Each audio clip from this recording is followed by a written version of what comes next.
para dar cumplimiento al artículo 14 de la Ley de Responsabilidad Social.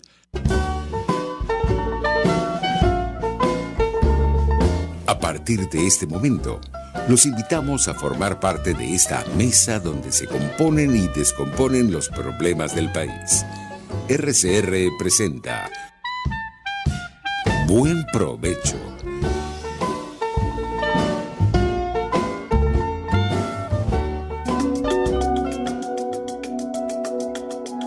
Monitor de Derechos Humanos, con el abogado penalista Fernando Fernández.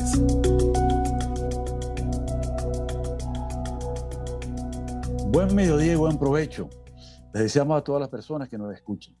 Les habla Fernando Fernández, director del Monitor de Derechos Humanos. Seguidamente les leeré los créditos. Dirección General de la Estación, Jaime Nestares. Gerencia de Producción, Wilix Arcaya. Producción del programa, Carla Sons. Controles, Gregorio González. Y conducción, quien les habla, Fernando Fernández. Estamos en todas las plataformas digitales de rcr750.com, rcr.tv y RCR750. En YouTube por RCR750. Monitor de Derechos Humanos tiene la cuenta Twitter, @DHMonitor y @FM_Fernández. Y las etiquetas Monitor DH y Observa Crímenes. El correo electrónico es fmfmonitordh@gmail.com.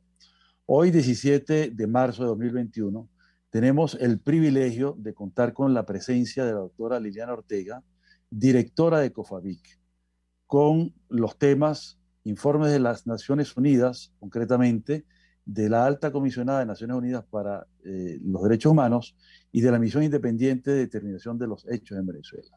¿Cómo estás, Liliana? ¿Cómo te va? Bienvenida y muchas gracias por estar con nosotros.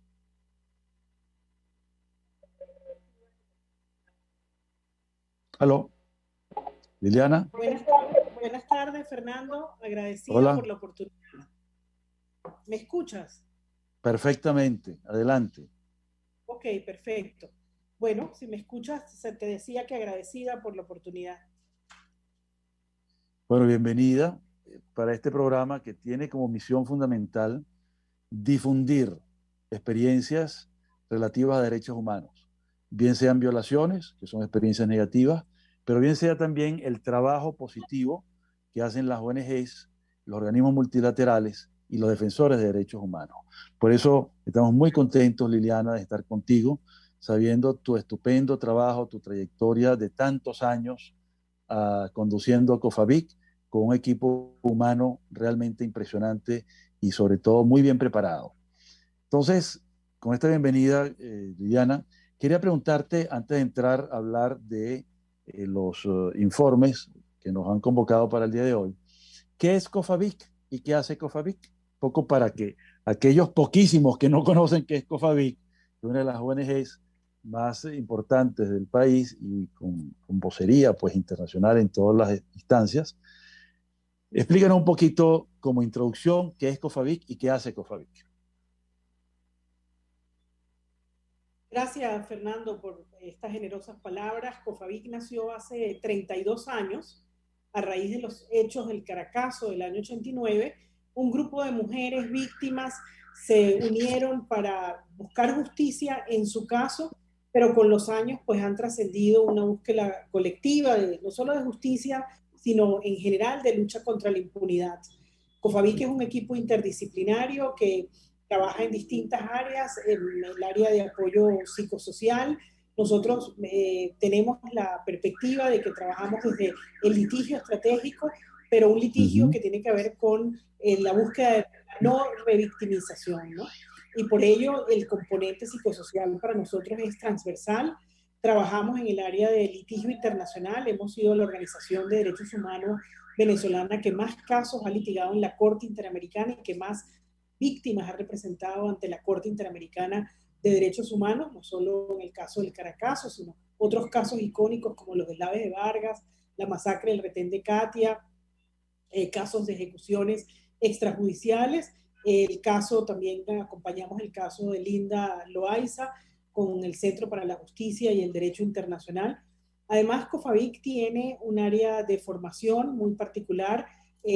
Ahora, con todo el tema de la pandemia, hemos abierto distintas plataformas formativas desde ForoChat, la escuela, el aula de derechos humanos, que es una aula virtual, y también tenemos una serie de publicaciones que yo creo que son un componente muy importante, son publicaciones muy básicas en derechos humanos, pero que han dado respuesta a distintas etapas del país.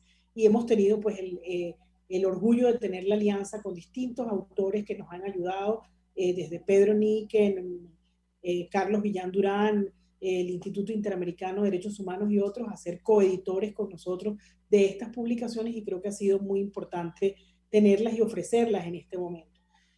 COFAVIC es una organización que trabaja básicamente los temas de derechos civiles y políticos, ejecuciones extrajudiciales es nuestro foco de actuación, desapariciones forzadas, torturas vinculadas a estos casos y los temas de impunidad. Nosotros tenemos además un área fundamental de apoyo a personas defensoras de derechos humanos. Somos la contraparte en Venezuela de la Organización Suiza Mundial contra la Tortura y del Observatorio Internacional de Derechos Humanos, quizás la plataforma mundial más importante para visibilizar y hacer incidencia en casos de personas defensoras y ONGs en riesgos en el mundo. Trayectoria, formidable trabajo y sobre todo las repercusiones tan positivas que irradian un poco al país y a la comunidad internacional también sobre el tema de los derechos humanos. Así que muy contento, de verdad, Liliana, de que estés con nosotros, con este trabajo tan estupendo y justamente ese es un poco el propósito del Monitor de Derechos Humanos. Entre otras cosas, divulgar lo que hacen los defensores y sobre todo favorecer lo que es la cultura en torno a los derechos humanos como uno de los mecanismos fundamentales para una mayor calidad de vida, seguridad jurídica y sobre todo el respeto, la garantía y el desarrollo completo de los derechos humanos. Entonces, bueno, yo creo que ya cumplimos con el cometido de la información general, pero sí me gustaría entonces aterrizar contigo, Liliana, en los temas que nos convocan en el día de hoy, ¿no? Hoy tenemos como abreboca dos temas importantísimos, ¿no? Que se produjeron ambos la semana pasada durante la 46ª reunión del Consejo de Derechos Humanos, que fueron los informes tanto de la misión de determinación de los hechos como de la alta comisionada para los derechos humanos. Entonces quería entrar un poco con esa...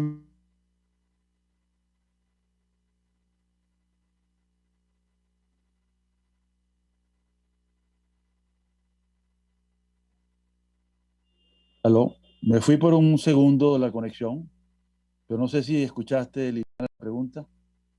Escuché hasta que me hablabas de la intervención de la señora Bachelet en el Consejo de Derechos Humanos. Correcto. Son los dos informes que nos interesa un poco oír tus comentarios y también un poco ver si podemos ver algunos antecedentes, que yo sé que tú estás muy enterada, muy enterada por el tema del examen, el examen universal, ¿no? Periódico universal, y también los informes previos del que fue antes alto comisionado de derechos humanos, el príncipe Said, ¿no? Entonces, un poco los antecedentes y para entrar ya en la materia de la situación actual con los informes. Gracias, Fernando. Bueno, yo creo que lo primero es que en este momento el contexto global de derechos humanos y el caso venezolano sufre un peligro adicional a los riesgos que tiene la situación actual, y es que solo se ha enfocado el contexto venezolano desde la perspectiva de la crisis humanitaria compleja o de la pandemia, el efecto de la pandemia del COVID-19. Hay un eje transversal a la situación venezolana, que es la crisis de derechos humanos. Venezuela es el país de las Américas que tiene en funcionamiento prácticamente todos los mecanismos disponibles en el sistema regional y en el sistema internacional. Nos sigue en Nicaragua, sin embargo, en el caso nuestro, la diferencia está en que también está activa una misión de determinación de hechos que ha emanado del Consejo de Derechos Humanos de Naciones Unidas. Pero del resto tenemos el MECEBE, tenemos el SACROI en el sistema interamericano. Además de ello, tenemos el mandato natural que tiene la alta comisionada por sus propias atribuciones para visibilizar la situación del país, pero tiene además un mandato muy claro, muy contundente del Consejo de Derechos Humanos. Por otro lado está la misión de determinación de hechos, que obviamente tiene pues también unas restricciones de mandato, pero que están muy específicamente determinadas a la gravedad de la crisis venezolana. Por lo tanto, hay un consenso, Fernando, en la comunidad internacional y especialmente en los órganos internacionales, lo cual no es muy usual en mi experiencia, de que hay una grave crisis en Venezuela de derechos humanos. Y han puesto, digamos, en funcionamiento sus garras principales, sus mecanismos de protección las han activado, porque estos mecanismos entran en funcionamiento como mecanismos subsidiarios, es decir, cuando los mecanismos, los remedios internos no funcionan adecuadamente. Entonces, esa es una primera reflexión. Sigue siendo Venezuela un país de preocupación en ambos organismos de derechos humanos, tanto en el universal como en el regional, y sigue siendo una preocupación porque las medidas domésticas no han tenido, digamos, un efecto que permita dar señales de que hay una voluntad de solución o de generar elementos que puedan detener el avance de la crisis. La alta comisionada, desde el príncipe de Said hasta ahora, pero especialmente en este periodo de Bachelet, ha emitido una serie de informes ante el Consejo de Derechos Humanos que lo que han ido es ampliando sus capacidades de supervisión por la preocupación que ha generado en el Consejo de Derechos Humanos. Estos informes han señalado temas muy radiográficos y muy, digamos, nodales de la situación venezolana. El primero de ellos tiene que ver con la violencia, ¿no? Con la violencia institucionalizada, con el uso de mecanismos de seguridad ciudadana que han dejado pues un número muy importante de preocupantes casos de ejecuciones extrajudiciales. Ante la opacidad venezolana, COFAVIC ha hecho una estadística que no es nueva, que no viene desde la intervención de la señora Bachelet, que viene mucho antes, y que tiene que ver con cómo ver el aumento y los patrones de actuación de estos mecanismos de seguridad ciudadana. Y desde el 2012 al 2020 hemos monitoreado unos 12.010 casos de presuntas ejecuciones extrajudiciales en Venezuela. Eso se dice pronto, pero tiene un grueso en el impacto comunitario, en el tejido social venezolano, en el tejido familiar y, por supuesto, en el número de víctimas. La mayoría de los casos, y así lo ha señalado también la señora Bachelet, no son investigados bajo una línea de investigación independiente que permita la condena de los responsables. Es decir, hay un marco de impunidad institucionalizado que ella ha ido observando y su equipo en cada una de sus actualizaciones. La crisis económica, el impacto de la crisis en los hogares venezolanos y la crisis de salud también ha sido un tema recurrente en sus intervenciones. El impacto diferenciado que tiene en las mujeres, tanto la crisis económica, la crisis producto de la pandemia del COVID-19, pero también de la violencia, ¿no? En Venezuela es cierto que el 99% de las víctimas son hombres jóvenes de sectores urbanos, menores de 25 años, pero también es cierto que la mayoría, más del 80% de quienes buscan justicia y de quienes enfrentan amenazas ulteriores y situaciones de hostigamiento y criminalización son las madres, las abuelas, las hermanas, las compañeras, las esposas o las hijas de las víctimas. Y en ese sentido hay un impacto diferenciado. Otra preocupación de la alta comisionada en su última actualización, pero también ha sido retórico, sistemático, digamos, el elemento en sus declaraciones, ha sido la reducción del espacio cívico democrático. Ella ha señalado claramente que una de sus preocupaciones es cómo se ha ido atacando la figura institucional de las ONGs, se han minado sus capacidades administrativas a través de restricciones, amenazas legislativas, persecución, detenciones arbitrarias, actores humanitarios. En definitiva, se ha atacado una figura que está en la primera línea de ayuda. Hoy día en Venezuela, quienes estamos en la primera línea de asistencia es la Iglesia Católica principalmente y las ONGs. Y en ese sentido, pues las ONGs han recibido un impacto muy diferenciado y muy importante en relación a tratar de menoscabar e inhibir sus capacidades de actuación. Esos temas están presentes porque hay un consenso, como decía al principio, de los organismos internacionales de que en Venezuela hay una crisis de derechos humanos. Sí, esa crisis de derechos humanos es justamente producida desde el Estado y con base en las decisiones y acciones de los agentes del Estado, es lo que ha generado que se activen estos mecanismos de responsabilidad de proteger por parte de la comunidad internacional, que se manifiestan esas preocupaciones en un sinnúmero de recomendaciones, pero que ninguna se acata. Entonces da la impresión de que no es solo una cuestión de lo que está pasando, sino de lo que se está haciendo de forma deliberada para continuar con los ataques a la población civil, ¿no? Yo creo que eso es bien importante remarcarlo, porque eso se inserta en lo que se ha generado, que es una emergencia humanitaria compleja, que tiene unas implicaciones increíbles. Habida cuenta que en Venezuela ni hay guerra, ni ha habido una calamidad catastrófica de tipo natural. Entonces, ahí estamos hablando no solo de responsabilidad del Estado, sino se hablaría también de responsabilidades personales. Te dejo esa pregunta. Bueno, obviamente, en derechos humanos, claro, en derechos humanos no solo está la responsabilidad general desde el punto de vista del derecho internacional, que tiene distintos marcos de determinación, la responsabilidad de prevención y luego la responsabilidad, que en algunos casos es una responsabilidad de abstención, en los casos de derechos civiles y políticos, no matar, no torturar, no detener arbitrariamente. En otros, como derechos económicos, sociales y culturales, es una responsabilidad de hacer oportunidades para mejor calidad de vida, para acceso a la salud, hospitales eficientes, escuelas eficientes, es decir, pero que eso está más ligado a las proporciones y a las capacidades de los estados y más ligado a la obligación primaria de hacer.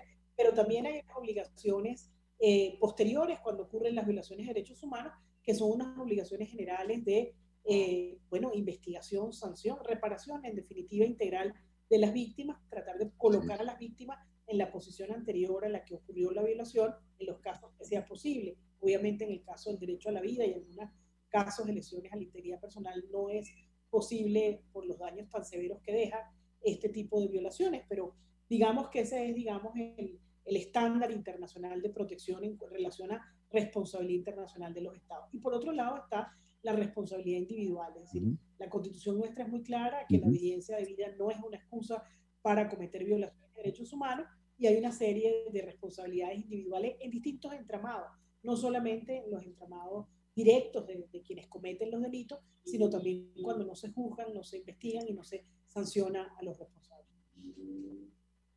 Ese tema de la evidencia de vida es muy importante, y sobre todo en los temas de ejecuciones extrajudiciales, ¿no?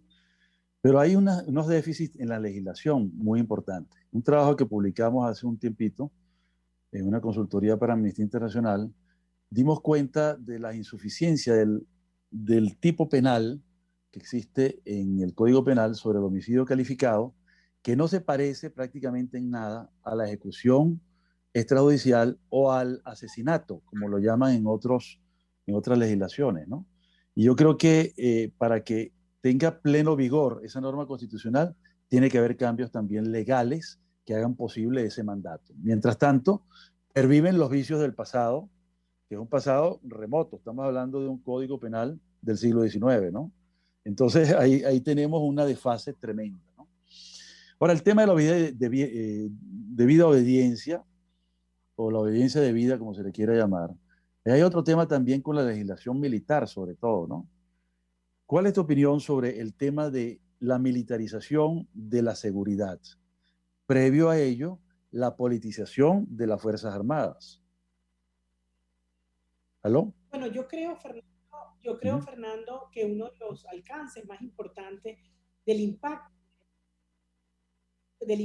del caso del Caracas tiene que ver justamente con la separación de la jurisdicción militar del conocimiento de violaciones de derechos humanos. De hecho, el artículo de la Constitución que establece esto muy claramente, el artículo 29, donde queda establecido que las violaciones de derechos humanos deben ser siempre juzgadas, investigadas por la jurisdicción civil, tiene mucho que ver con lo que ocurrió en el Caracazo. El Caracazo, como tú conoces bien, pues estuvo en jurisdicción militar muchos años bajo secreto, y la Corte Interamericana, en una sentencia histórica, señaló claramente que la jurisdicción militar no tenía atribuciones. Él lo ha dicho en varios casos de otros países, pero en el Caracazo se enfocó en eso, porque estos países, esta jurisdicción no goza de la independencia ni, digamos, de los estándares mínimos que deben tener los tribunales para juzgar violaciones de derechos humanos. Hay una participación directa del Poder Ejecutivo en la jurisdicción militar, y eso obviamente, como funcionarios de justicia militar, y eso obviamente quita la posibilidad total de que sea una jurisdicción que pueda ser para ventilarse en casos de violaciones de derechos humanos. Y en relación al tema de la seguridad ciudadana, también la Constitución lo establece claramente, y también está ligado a la histórica sentencia del Caracazo, donde se ordena al Estado venezolano a que adecúe sus mecanismos de control y orden público a los estándares de derechos humanos, y en definitiva el primer estándar en esta materia tiene que ver con que las policías tienen que ser de carácter eminentemente civil, ¿no? Eso no se ha cumplido, a pesar de que bajo la creación de la Policía Nacional se hizo un intento de hacerlo, pero lamentablemente los hechos demuestran de que sigue existiendo una mixtura en los mandos de las policías con la presencia de militares o exmilitares, y por otro lado está el uso de la fuerza pública mediante estos escuadrones o estos operativos para ejecutar una serie de operativos que tienen una altísima letalidad, ¿no?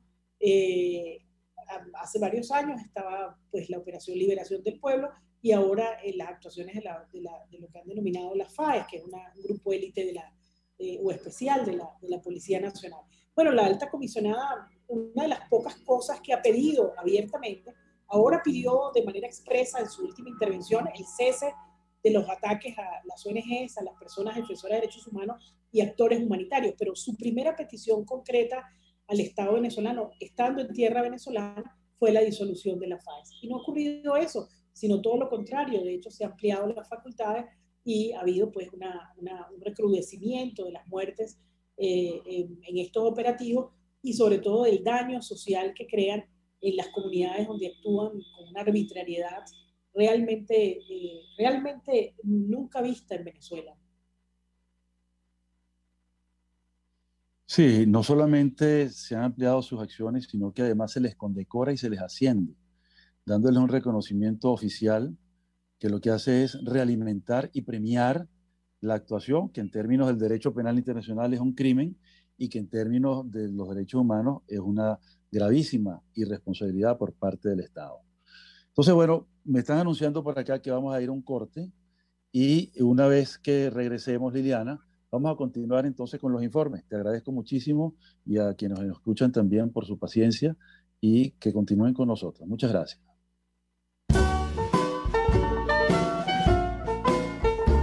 Los grandes temas se debaten en la mesa.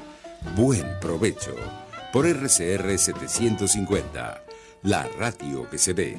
Y síganos en Twitter en @RCR750.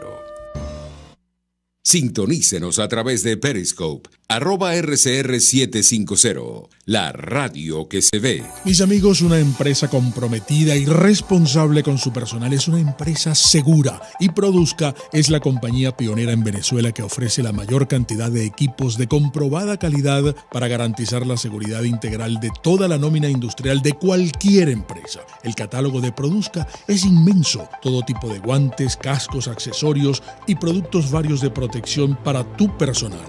Conoce más de Produzca en www.produzca.com. Produzca, seguridad en tu empresa de los pies a la cabeza. Ellos sí que no saben nada. Y así nos va. El espacio donde se tocan los temas más candentes de interés político y nacional. Y así nos va. En este programa, la picardía y el humor inteligente son los protagonistas. Pura cabilla. Lara y Hernández descosen y revelan los secretos más oscuros del acontecer político. Y así nos va, de lunes a viernes a las 4 de la tarde, por RCR 750 AM. Es una interpretación de tendencias para tu signo zodiacal. Un espacio guiado por los movimientos planetarios y sus consecuencias. Acompaña a nuestros astrólogos a descubrir lo que le deparan los astros signo por signo. Guía astrológica, todos los sábados, a partir de las 3 de la tarde, por RCR 750 AM.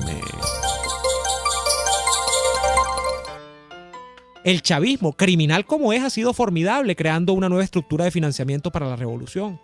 Ha sido formidable creando unos nuevos circuitos de levantamiento de plata negra, oscura, absolutamente ilegal, para financiar lo que queda aquí de nomenclatura chavista. Nos quitan el petróleo. Bueno, ya vemos cómo nos resolvemos. Y una mano lava la otra y las dos lavan la cara. Y en eso andamos.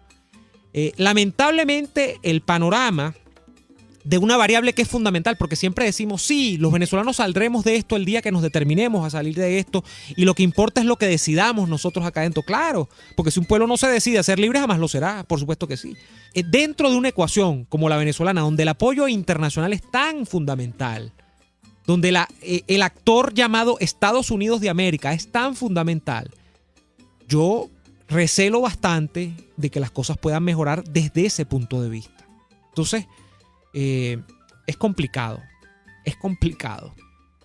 A esta altura, por las cosas que estamos viendo, por los enlaces que estamos viendo entre distintos factores, pensar en que la cosa de Estados Unidos y su abordaje de Venezuela puedan cambiar a favor del vector de la libertad venezolana. Y así nos va, de lunes a viernes a las 4 de la tarde.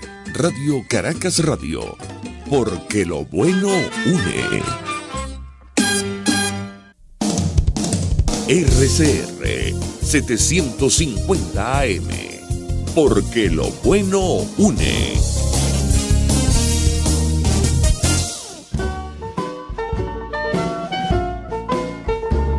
Escuchas Buen Provecho por RCR 750, la radio que se ve. Muy bien, ya de nuevo conectados con ustedes. Estamos con la doctora Liliana Ortega, directora de COFAVIC, y quedamos en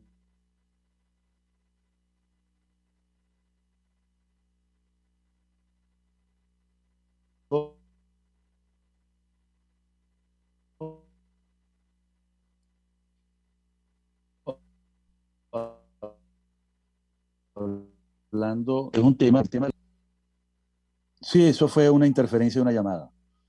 Entonces, el tema de la obediencia militar tiene un aspecto muy grave, y es que mientras la Constitución lo prohíbe, el Código de Justicia Militar lo castiga como un delito militar muy grave. Y eso incide pues en todo este asunto, más los reconocimientos que tienen organismos como la FAES o como tuvo la OLP, ¿no? Entonces, un comentario, por favor, Liliana, sobre el tema de la obediencia crítica, es decir, o reflexiva. ¿Qué debe hacer un militar o qué debe hacer un policía frente a una orden evidentemente inconstitucional, manifiestamente ilícita, contraria a los derechos humanos y al derecho penal internacional? ¿Debe acatar la orden? ¿Debe desobedecerla? ¿A qué se enfrenta? Bueno, la Constitución venezolana es muy clara sobre eso. Cualquier orden que atente contra los derechos humanos debe ser desobedecida, debe ser desacatada, ¿no? Obviamente puede la persona explicarle a su superior cuáles son las razones por las cuales la desacata, pero es un derecho constitucional y además es una obligación constitucional. Tiene allí como dos elementos importantes, ¿no? Y por otro lado, porque el hecho que cometa va a acarrear una responsabilidad individual, ¿no? No va a servir y no va a exonerarle de responsabilidad el que él aduzca o ella aduzca que está bajo el cumplimiento de órdenes superiores. Y eso además ha estado muy claro en las sentencias de la aplicación de la jurisdicción universal en casos distintos digamos, de las Américas que han sido ventilados en España, en Bélgica, incluso en México y en Argentina, obviamente, pues ya más casos de nacionales de Argentina, donde ha quedado muy clara la jurisprudencia reiterada de que la obediencia debida no exonera de responsabilidad individual frente a violaciones de derechos humanos. Y no dice frente a graves violaciones de derechos humanos, sino frente a violaciones de derechos humanos. Eso es importante también acotarlo. Eso es bien importante, ese asunto, y es justamente una de las cosas más relevantes de los avances en materia jurídica, porque la obediencia debida era la excusa que daban los nazis para obedecer lo que decían sus superiores, y los superiores decían, estoy obedeciendo lo que diga Hitler. No era tal que siempre tenían una excusa, una justificación aparente, pero que en realidad iba en contra de lo más sagrado de la humanidad, que son las libertades humanas, los derechos fundamentales, etc. Entonces, creo que estoy muy satisfecho con tu respuesta, me encantó. Bueno, vamos entonces a los informes, ¿no? El informe de la señora Bachelet, tanto el del año 19 como el de este año, el año 2021, el reciente, el oral, tienen una diferencia notable. En el del año pasado, la señora Bachelet hablaba que las sanciones habían exacerbado, las sanciones internacionales me refiero, la situación de los derechos humanos, y esta vez ni siquiera lo menciona, sino que habla de la pandemia, ¿no? Hay un cambio de 180 grados en esta materia y una indicación clara de que las sanciones son probablemente una variable, pero una variable que no es la clave, porque la clave está en los problemas estructurales que tú has acotado, en los problemas de fondo y en la actitud de impunidad y de prácticamente continuidad de las mismas violaciones bajo patrones muy claramente establecidos.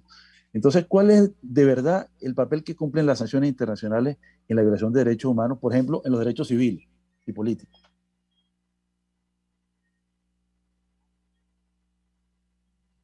Bueno, nosotros no tenemos una posición, digamos, determinada sobre eso, porque no lo hemos hecho nunca, ¿no? Entonces, lo cierto es que las sanciones que afecten a la población obviamente no deben ser aplicadas. Sin embargo, creo que también hay un matiz en esta última intervención de la señora Bachelet, y es que esto era, al ser una actualización, pues ella tenía menos tiempo y obviamente se trató los temas de manera mucho más rápida, mucho más en cápsula. En esta intervención hay dos cosas que a mí me llamaron poderosamente la atención positivamente, ¿no? Una de ellas es que hace mención a algo que en Venezuela se nos olvida frente a la grave agenda de derechos humanos que tenemos, y es prácticamente la desnutrición y la hambruna que están viviendo los privados de libertad, los comunes, ¿no?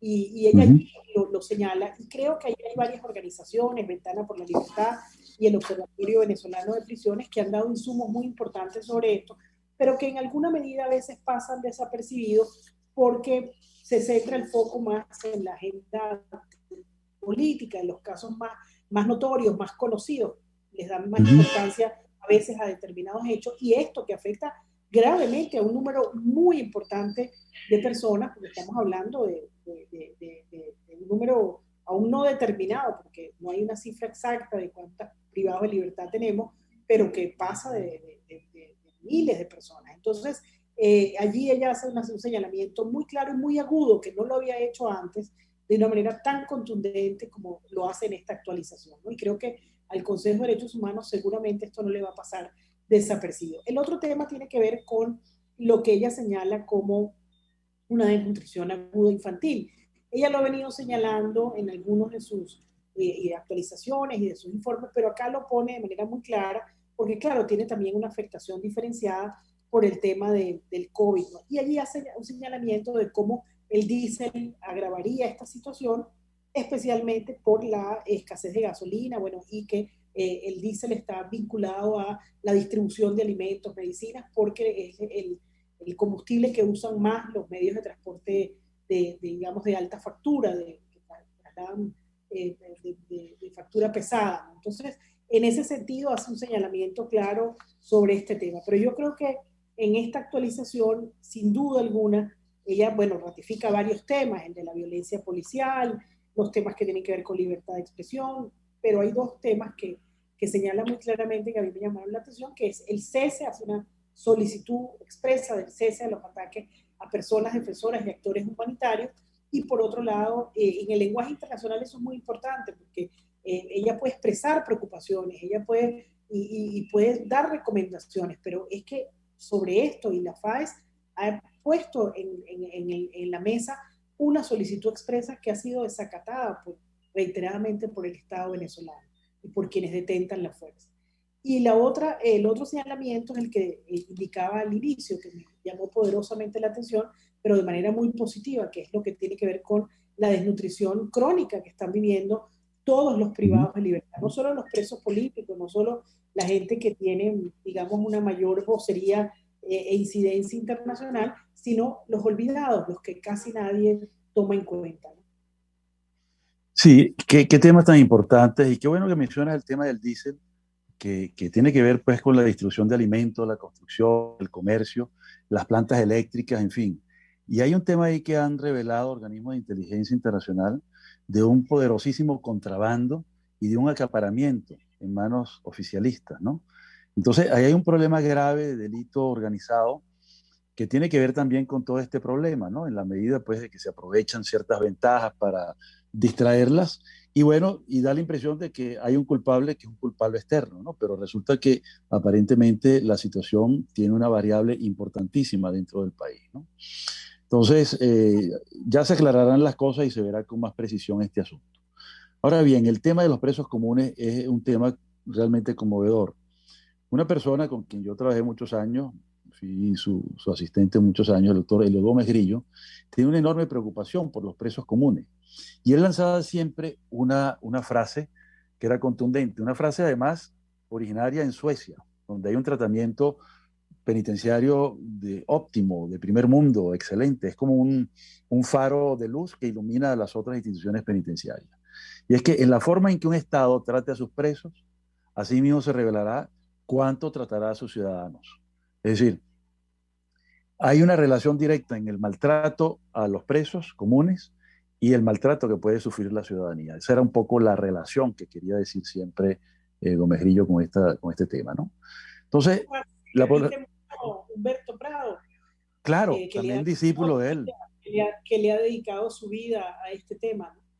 Pupilo de Gómez Grillo también, ¿no? Entonces, el tema de los presos comunes, estamos hablando de una cifra de los 54.000 presos, entre 22.000 que hay en centros de detención provisional, preventiva, en situaciones de total hacinamiento, y 30 y tantos mil que hay también en el sistema penitenciario y en las cárceles formales, ¿no?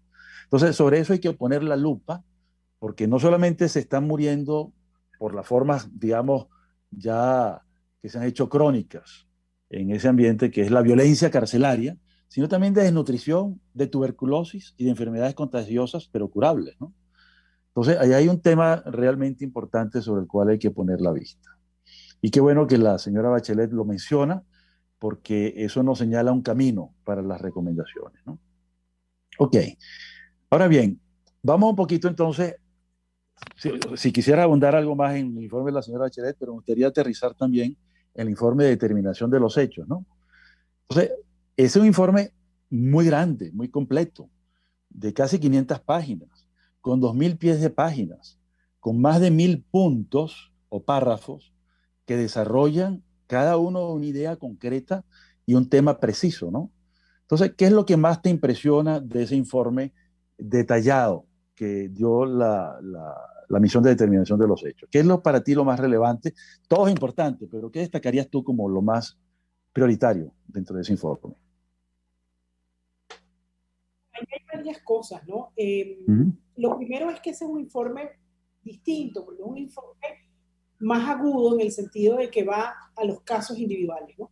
Es importante que tus oyentes y pues, quienes no lo sepan lo puedan conocer, que a la misión de determinación de hechos o a cualquiera de las misiones que establece el Consejo de Derechos Humanos se le pueden entregar 100 casos y de 100 casos van a escoger 8, van a escoger 6.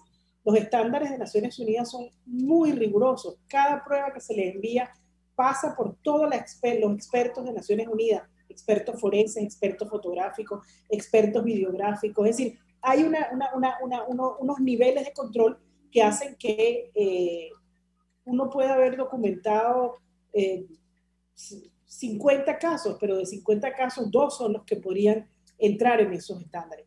Entonces, creo que allí se hizo un análisis muy agudo de casos luz, de casos muy potentes, de casos que la gravedad de la situación. En Chile tuvimos, bueno, centenares de casos de tortura y solo la comunidad internacional logró documentar 4 que fueron los que, digamos, con fuerza de jurisdicción universal, que fueron los que llevaron a Pinochet a la detención.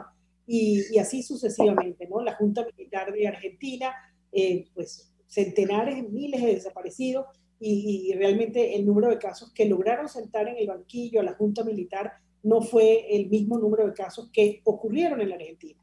En el caso venezolano, este informe, que no es un informe definitivo, que va a continuar primero el mandato de los 2 años, no es normal, no es usual que el Consejo de Derechos Humanos dé 2 años a una misión de determinación, en general le da un año y va prorrogando, en casos muy graves lo ha hecho así, en el caso venezolano se ve que estaba convencido el Consejo de Derechos Humanos de que había una agudización y una situación muy, muy complicada para documentar, que tiene que ver con el error garrafal del Estado de no permitir que la misión venga a Venezuela y se siente con el Estado y pueda hacer in situ los informes. Y por otro lado, me ha impresionado mucho también la reacción del Estado, ¿no? De no abocarse a los casos que están allí.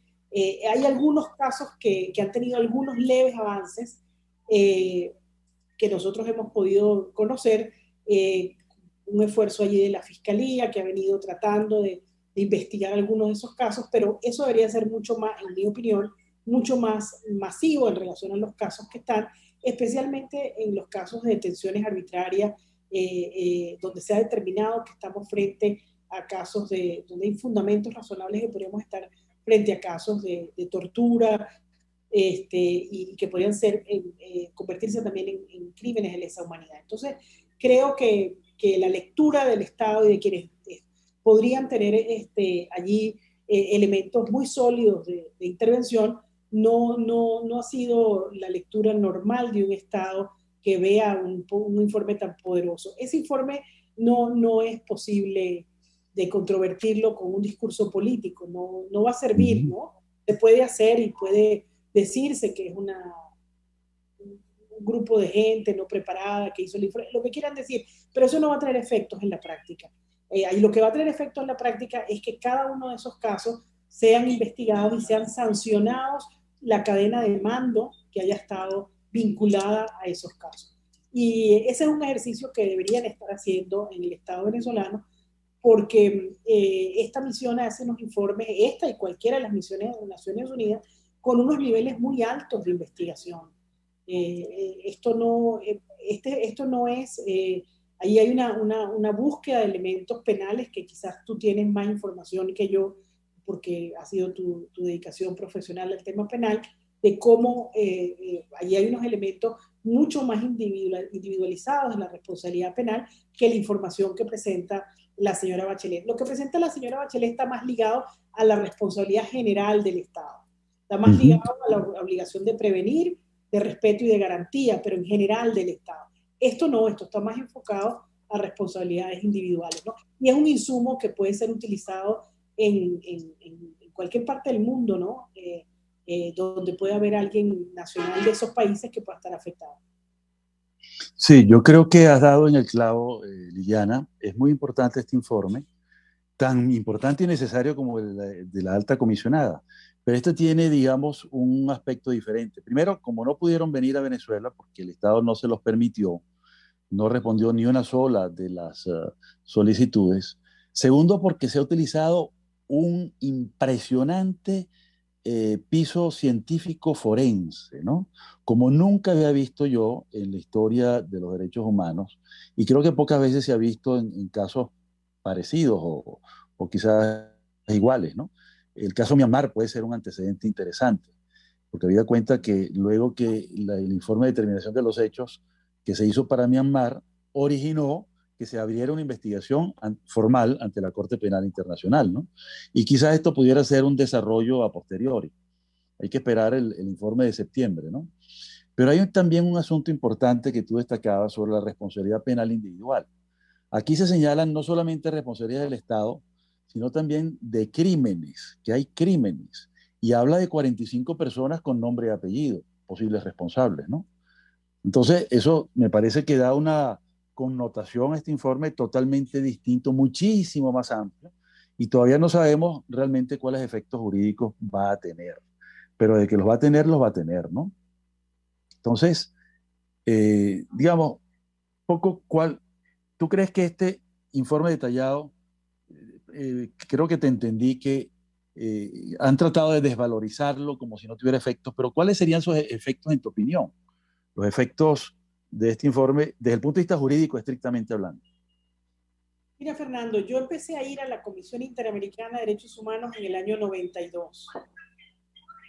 En el año 92 empecé a ir a la Comisión Interamericana de Derechos Humanos y luego, bueno, litigué el caso del Caracazo, ¿no? Que es un caso muy complejo. Y lo que he aprendido en todos estos años de litigio internacional y con mis colegas que he tenido la gran oportunidad de litigar con gente muy importante a nivel de la región, ¿no? Es que los sistemas internacionales son una cadena muy bien engrasada, que se comunican permanentemente, ¿no? Entonces, todos los insumos que se producen en la comisión, sentencias de la Corte, en las relatorías, las alegaciones de Naciones Unidas, todas van pasando por distintos niveles y son utilizadas, ¿no? Son referentes inocultables, ¿no? Entonces, cada uno de estos insumos, desde su peso, desde sus propiedades, tiene un valor específico, ¿no? Entonces, cuando la misión de determinación de hechos hace un informe como el que presentó en septiembre, bueno, toma información de la Corte Interamericana, del equipo del informe del examen periódico universal, el último que se hizo, los casos que están en el Comité de Derechos Humanos, lo que produzca también las medidas provisionales de la Corte o cautelares de la Comisión Interamericana. Lo que quiero decir con esto es que no son complementarios, no son aislados, y todos van engrosando un expediente país, ¿no? Y ese es, digamos, el peso específico. Uno por sí mismo generalmente no produce un efecto determinado, pero el cúmulo de ellos sí producen efectos, ¿no?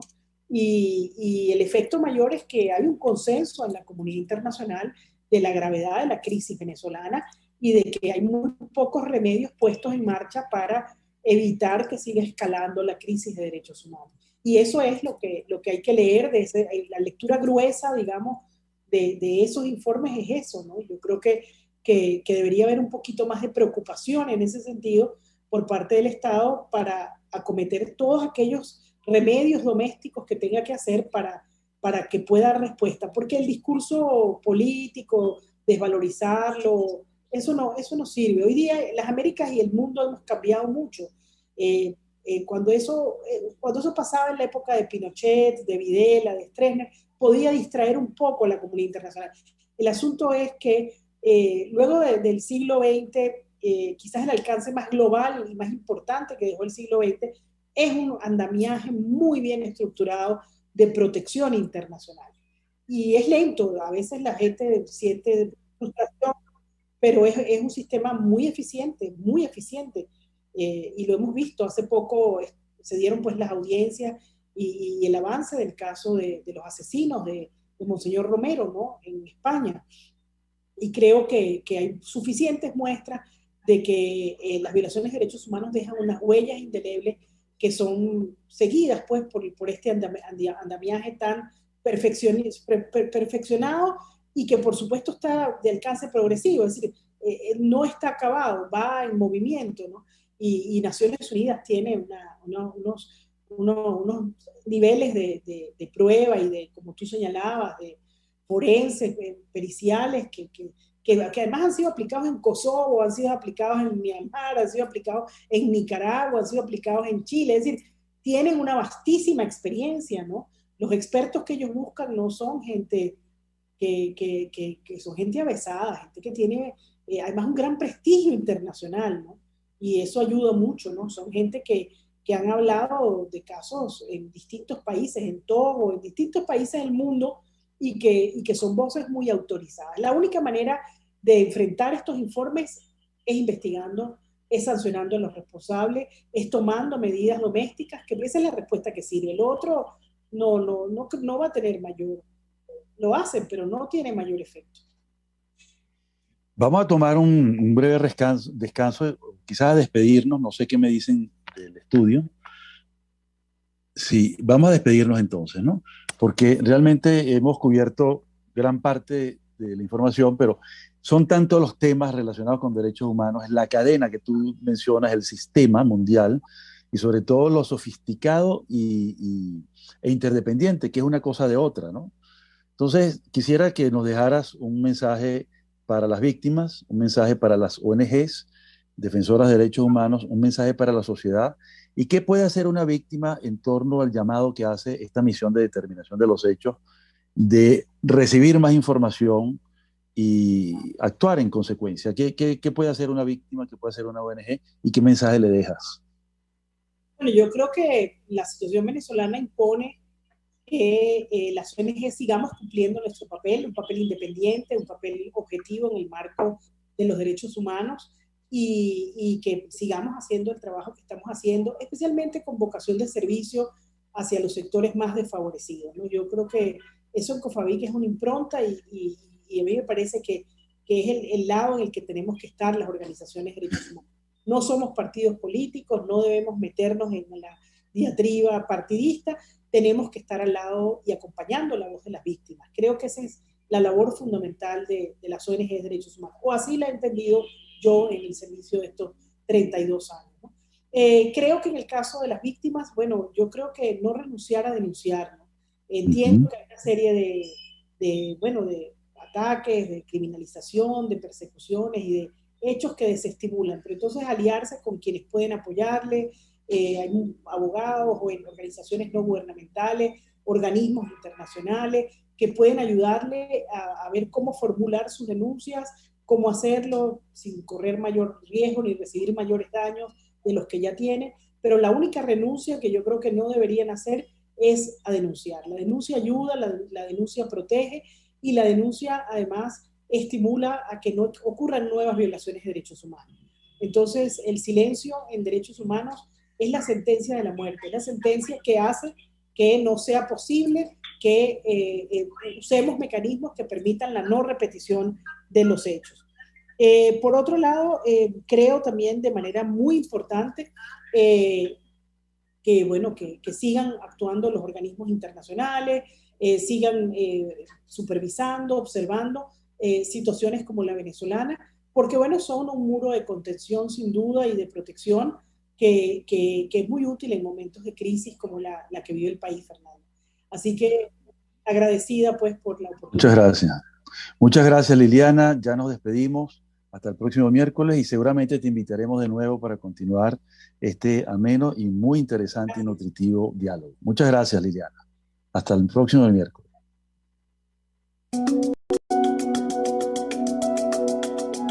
Monitor de Derechos Humanos, con el abogado penalista Fernando Fernández.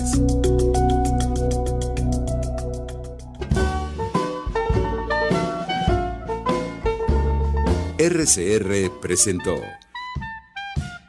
Buen Provecho. Síganos en Twitter como @RCR750, la radio que se ve. RCR presentó Buen Provecho, una producción nacional.